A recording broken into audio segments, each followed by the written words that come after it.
Assalamualaikum warahmatullahi wabarakatuh. Baik, di sini kami dari kelompok 9 akan mempresentasikan mengenai laporan kami yaitu Software Requirement Specification atau SRS dan sistem kami yaitu sistem informasi jual beli online berbasis website. Sebelumnya, perkenalkan anggota kami yang pertama yaitu saya sendiri dengan NIM 200, namanya Nur Rahmat, lalu ada Delwin dengan NIM 233, Bagas dengan NIM 225, dan Raffi Satya dengan NIM 208. Yang pertama ini tujuan dari pembuatan dokumen ini, yang pertama yaitu udah pasti mendefinisikan secara lengkap dan formal kebutuhan perangkat lunak dan dari sistem e-commerce Soten Market ini. Lalu dokumen ini juga menjadi acuan bagi tim pengembang yaitu kami ataupun entar yang lain untuk pengembangnya dan juga kepentingan perancangan.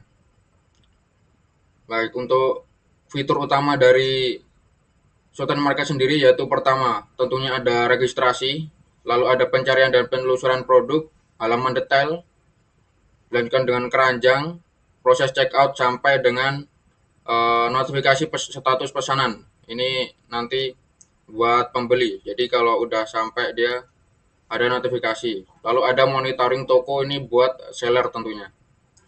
Untuk selanjutnya yaitu dari use case-nya sendiri. Untuk sistem ini itu ada 3 buah aktor. Yang pertama yaitu GUES, lalu ada buyer dan juga seller. GUES sendiri itu tuh dia buat pembeli yang belum login. Jadi yang belum login itu tetap bisa mengakses dari website ini. Untuk selanjutnya yaitu ada use case description. Nah, description sendiri ini kami ada beberapa. Yang pertama itu dari bagian registrasi dan juga login. Ini buat dari GUES-nya. Nanti bisa registrasi. Lalu ada mencari produk, ini buat semuanya bisa mencari produk. Lalu detail produk, mengelola keranjang belanja, check out, dan juga ini tambah etalase produk ini buat seller. Selanjutnya yaitu ada activity diagram. Activity diagram sendiri kami ada beberapa. Ini mengikuti dari use case description di atas. Itu ada registrasi dan login. Lanjutkan dengan bisa mencari produk, lalu mengelola keranjang belanja, check out pembayaran, tambah dan edit produk. Bisa ini juga salah satu fitur dari kami yaitu ada percakapan atau chat untuk pembeli ke penjual gitu. Ini untuk sellernya sendiri yaitu ada monitoring toko. Dan selanjutnya nanti akan dilanjutkan oleh teman saya.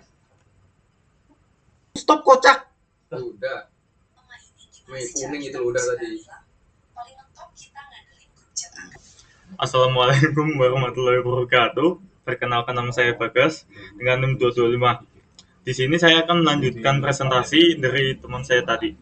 Nah, di bagian kelas diagram, bagian ini berisi penjelasan struktur kelas atau objek sistem Soten Market berdasarkan desain IRD, lengkap dengan atribut dan fungsi dasarnya.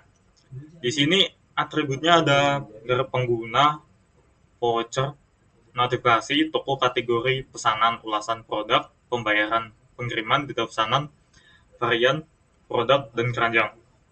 Nah, di bagian sekuensi diagram, berisi penjelasan alur komunikasi antar objek atau komponen dalam sistem berdasarkan waktu pelaksanaannya. 3 skenario utama yang dijabarkan di bawah adalah login, checkout, dan tambah produk. Yang pertama ini merupakan sekuensi diagram dari registrasi dan login. Nanti user buka laman login, terus input email, password, klik masuk. Setelah itu nanti ada autentikasi, database mencocokkan, kalau sudah nanti akan login. Dan juga ada sequence diagram checkout dan pembayaran. Dan juga yang terakhir itu tambah produk untuk seller. Ada juga percakapan chat juga, monitoring toko. Untuk bab keempat itu kebutuhan antarmuka eksternal. Bagian ini menjelaskan bagaimana sistem akan berinteraksi dengan komponen eksternal seperti pengguna atau UI, perangkat keras atau hardware, sistem lain atau software interface, serta protokol komunikasi yang memiliki tujuan untuk memastikan integrasi yang lancar dan komunikasi yang jelas antara sistem yang dikembangkan dan lingkungan luarnya. Di sini ada UI. UI-nya ini desainnya berbasis web yang responsif. Jadinya sistem harus beroperasi dengan optimal di berbagai perangkat, serta tampilan antarmuka harus mampu beradaptasi dan merespon ukuran layar secara otomatis. Tema visualnya mengimplementasikan palet warna yang modern dan lembut. Paduan warnanya menggunakan latar belakang krem dengan aksen hijau olive dan orange. Untuk navigasi intuitif, terdapat pada pencarian utama. Ada search bar-nya yang ditempatkan secara mencolok di bagian atas halaman, dan juga akses cepat atau header. Tersedia menu yang mudah diakses untuk fitur keranjang, profil, dan pelacakan pesanan. Ada juga standarisasi formulir, berlaku untuk seluruh form input termasuk pendaftaran, login, dan checkout. Komponen wajib yang ada itu memiliki label yang jelas dan placeholder-nya di setiap kolom. Validasinya langsung muncul, ya, inline validation, memberikan respon error langsung di layar. Contoh, memunculkan teks peringatan berwarna merah tepat di bawah kolom yang salah isi. Dan yang terakhir itu ada dashboard khusus penjual, menyediakan ruang kerja yang terpisah dan khusus bagi pengguna dengan peran penjual, yang memiliki fungsi utama memudahkan penjual dalam mengelola etalase toko, serta memproses data pada tabel pesanan. Dan selanjutnya itu communication interface. Nah, di sini itu yang pertama ada keamanan dan protokol jaringan utama. Sistem menggunakan standar HTTPS port 443 untuk memastikan seluruh pertukaran data, khususnya kata sandi dan informasi pribadi antara browser pengguna dan server terenkripsi dengan aman. Yang kedua itu format pertukaran data. Seluruh komunikasi application programming interface atau API dengan sistem backend menggunakan format data standar JSON. Yang ketiga, integrasi eksternal, yaitu payment gateway. Sistem dirancang untuk dapat berkomunikasi dengan API layanan pembayaran pihak ketiga. Proses ini dilakukan melalui koneksi back-end to back-end yang aman dengan autentikasi berbasis API atau OAuth 2. Selanjutnya itu sistem notifikasi real-time. Pembaruan status pesanan dan notifikasi interaktif dikirimkan langsung ke layar pengguna tanpa perlu refresh halaman dengan memanfaatkan dukungan protokol WSS atau WebSocket. Yang kelima, komunikasi surat elektronik atau email. Pengiriman email sistem seperti distribusi surat belanja maupun kode verifikasi dioperasikan menggunakan protokol SMTP yang dienkripsi dengan perlindungan SSL atau TLS. Yang kelima itu non-functional requirement. Nah, di sini itu uraian ringkasan kebutuhan non-fungsional dalam tabel sebagai berikut. Yang pertama itu NFR availability. Sistem short-term market terus tersedia dan dapat diakses oleh pengguna selama 24 jam per hari.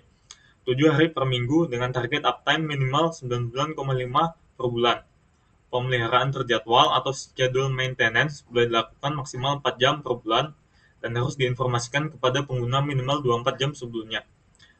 Yang kedua itu reliability. Sistem harus mampu menangani kegagalan dengan tingkat error tidak melebihi 0,5% dari total transaksi per bulan.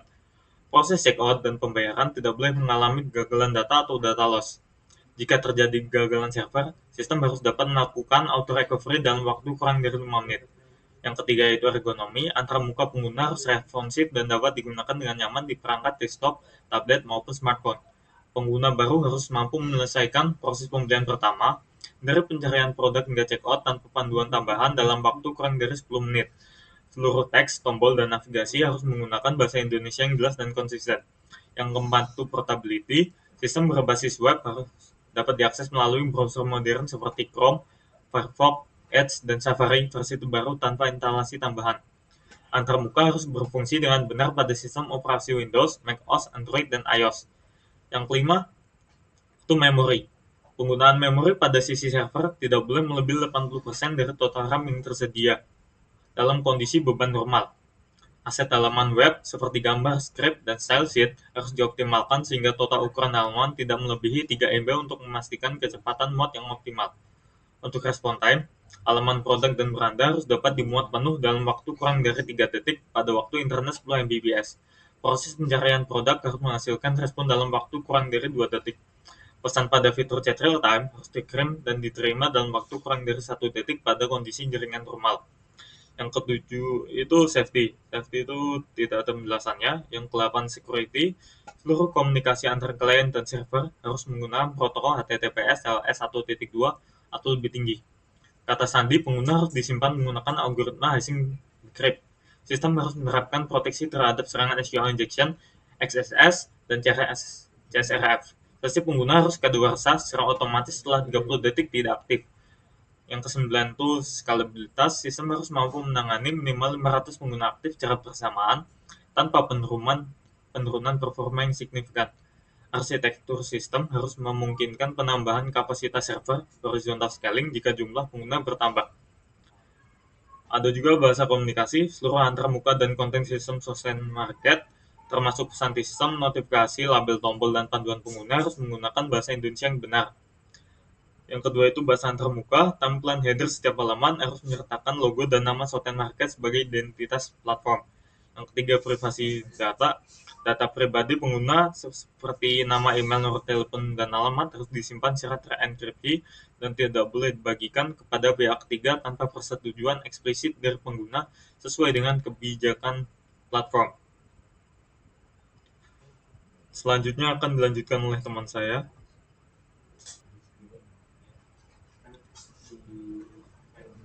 Assalamualaikum warahmatullahi wabarakatuh. Sini saya akan melanjutkan presentasi di bagian bab 6 yaitu estimasi beban software. Di bagian ini memanfaatkan metode use case untuk memperkirakan total beban kerja dalam pengembangan sistem software market. USP ini menghitung kompleksitas sistem berdasarkan jumlah dan tipe use case serta aktor yang terlibat. Estimasi ini mengonversi hasil perhitungan USB menjadi man hours untuk membantu merencanakan waktu dan sumber daya yang dibutuhkan dalam proses pengembangan. Nah, yang pertama itu ada usage actor weight atau UAW. Dia itu bobot aktor ditentukan berdasarkan antar muka yang digunakan. Di sini ada aktornya itu ada guest, buyer, sama seller. Antar mukanya GUI semuanya, kategorinya juga kompleks, bobotnya itu 3 dan total UAW-nya itu 9. Terus ada bagian UUCW atau use case weight. Nah, bobot use case ditentukan dari jumlah transaksi dan entitas yang terlibat. Jadi berdasarkan tabel tadi yang ada di dalam sistemnya, simple itu bobotnya 5, terdapat 3 use case: melihat beranda, mencari produk, melihat detail produk, melihatkan sedikit langkah dan entitas. Terus ada average, dia itu bobotnya 10, terdapat 8 use case seperti itu: registrasi dan login, mengelola keranjang, melacak pesanan, memberikan ulasan, mengelola profil, mengelola toko, monitoring toko, dan percakapan atau chat. Terus yang terakhir ada kompleks, itu dengan bobot 15. Terdapat 3 use case seperti checkout dan pembayaran, tambah atau edit produk, kelola pesanan masuk. Di sini tuh melibatkan banyak validasi transaksi database dan integrasi pihak ketiga.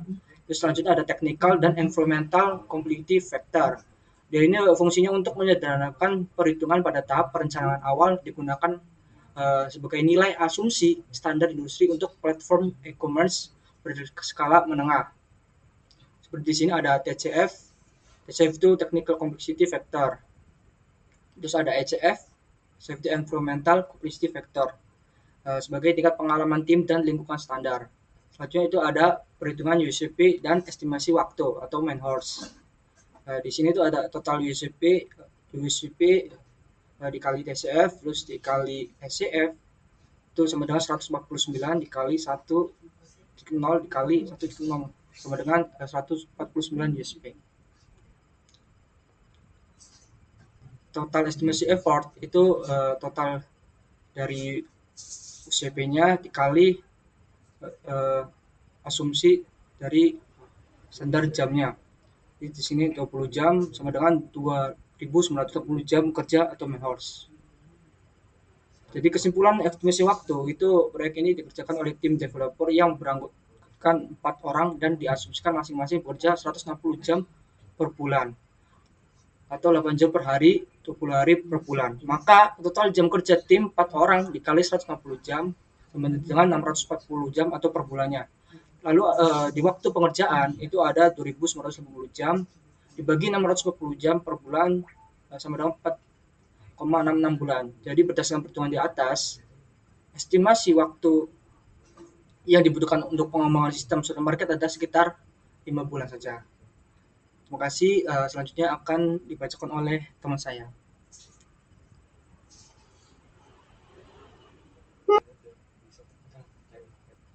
Oke, terima kasih atas perhatiannya Bu. Di sini saya Raffi Satya Prayoga dengan NIM 20400181208 akan melanjutkan penjelasan dari teman-teman saya sebelumnya, yaitu di bagian bab ke-7, yaitu lain-lain. Di sini bagian ini mencakup informasi tambahan yang relevan untuk mengembangkan sistem, namun tidak termasuk dalam kategori-kategori utama lainnya.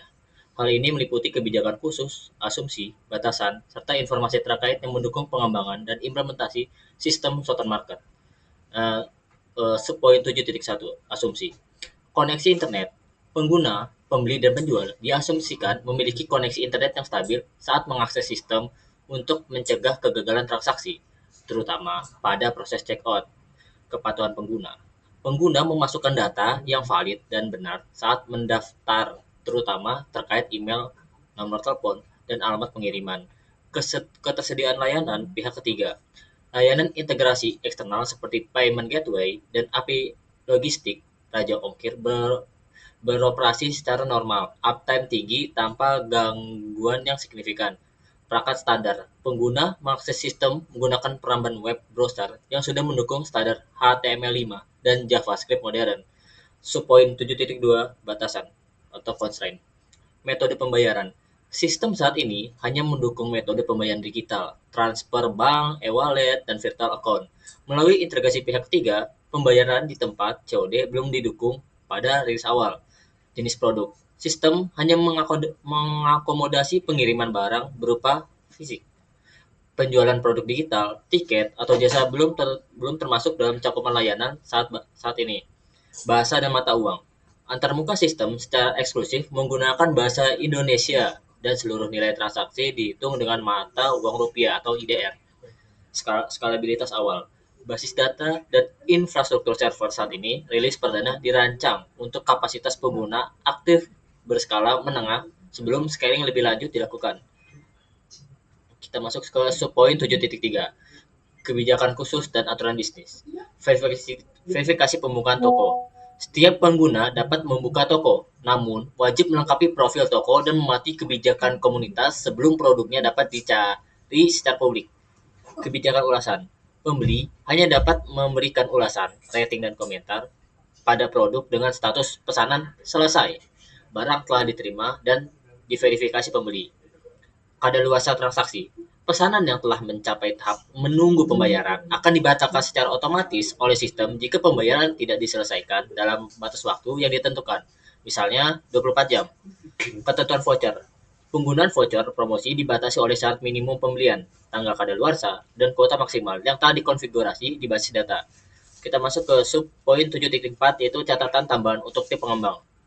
Keamanan data. Tim pengembang wajib menerapkan kriptografi, misalnya by script, untuk kata sandi pengguna. Sistem tidak diperbolehkan menyimpan informasi rahasia kartu pembayaran secara langsung di basis data lokal. Pendekatan desain responsif. UI UX harus mengikuti pendekatan mobile first karena mayoritas pembeli diproyeksikan akan mengakses platform melalui layar smartphone. Manajemen kegagalan atau error handling.